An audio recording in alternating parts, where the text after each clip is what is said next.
Hi, it's me again with Corel Draw Tips and Tricks. And the other day, somebody sent me this banner, and I've been working on it and helping them put a vector line around it.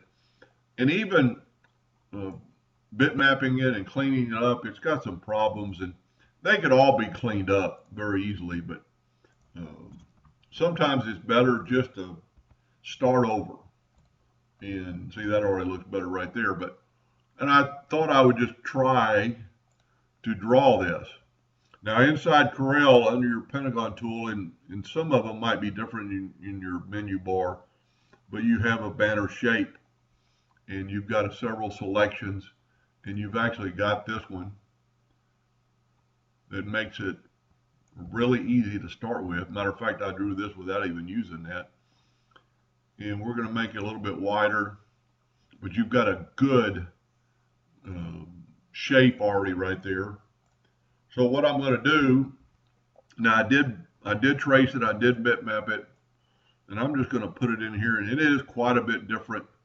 Tell you what, let's flip it and maybe even do this and then make it bigger and wider, kind of get it that shape. And you've got to remember that if you draw it, it'll actually be yours.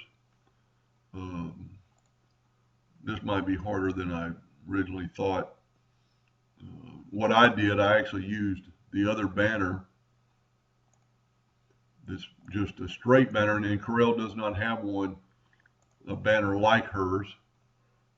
And let's get on that banner shape, and let's pick this one right here, and let's just draw it out.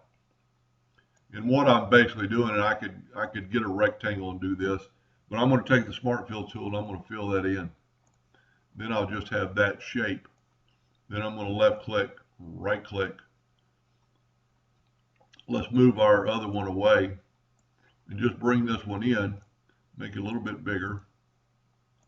And then you can actually turn it into an envelope. So go up here, it's normally under your drop shadow envelope, and your envelope window will open up, and just start playing around, moving your nodes, and you can see your red line, and kind of just whoop. Sometimes I do that, or Corel does that.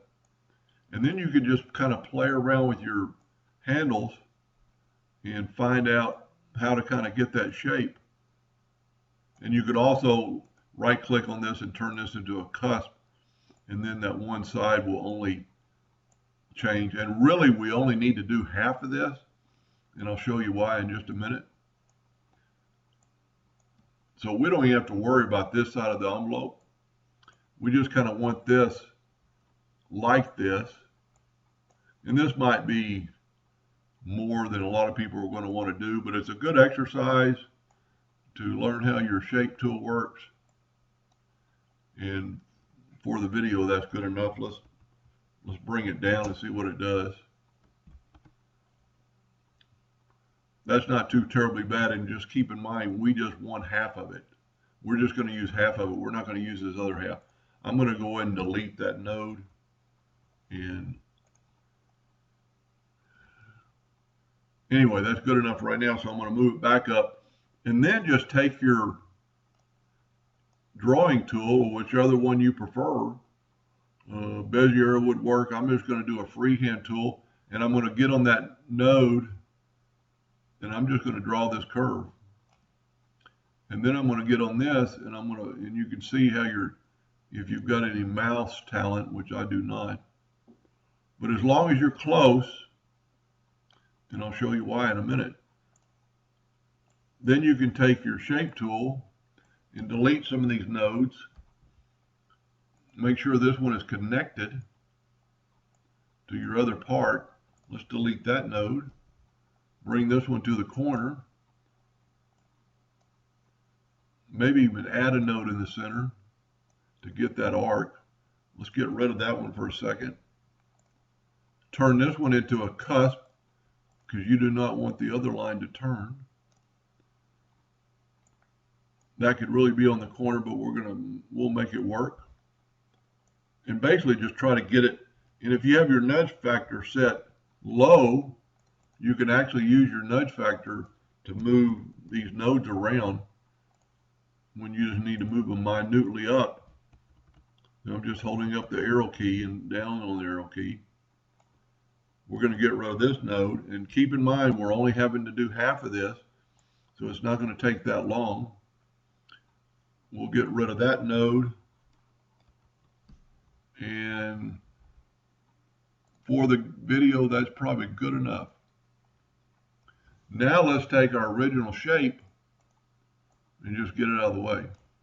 And you can see how many nodes are in it, even though it's been bitmapped. And this could be cleaned up, but this is kind of fun. And you can already see our result. Now you're going to need to do this other part. And you've got to remember it's going to be your new drawing. So you can make it look however you want to make it. Maybe we'll get rid of that node. There we go. Bring that node to there. These lines need to be connected. And for the video, that's good enough. Now we are going to, let's check this one spot down here. It's a little bit long. Take your virtual segment delete key and delete it. Now we can take this and weld this together so those pieces are equal.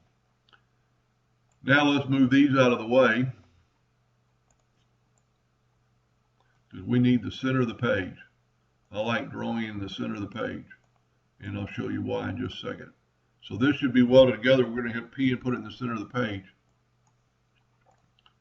Now when we do this, we're going to have to flip it around, and I'm not real happy with that right there, but you can still change it. And that looks better. And then you could virtual segment delete key that.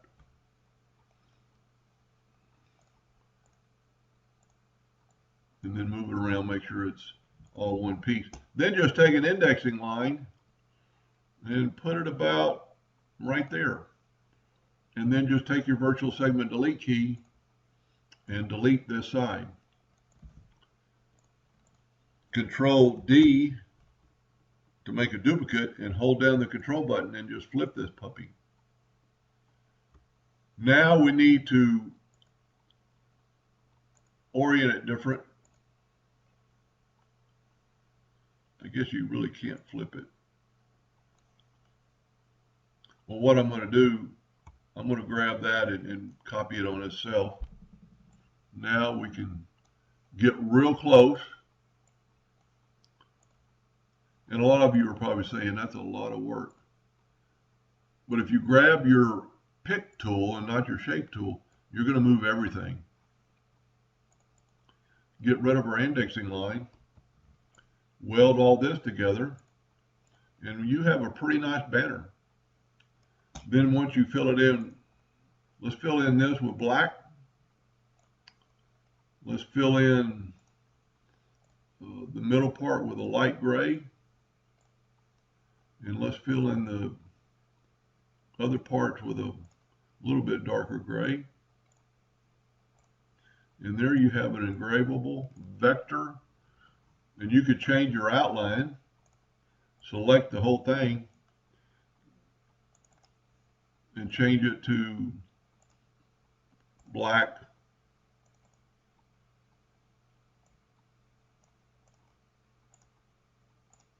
There you go. There's your new banner.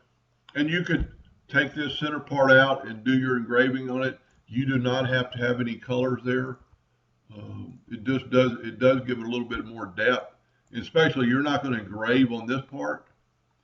So I would put a little bit of color in there, and I showed them the other day on a video how to engrave it a little bit differently. And on this, it wouldn't really hurt. You wouldn't have to do that. And then you could do your text or whatever you want to write in that banner. Anyway, that's kind of a fun project. Hope that helped a little bit. Thank you for watching.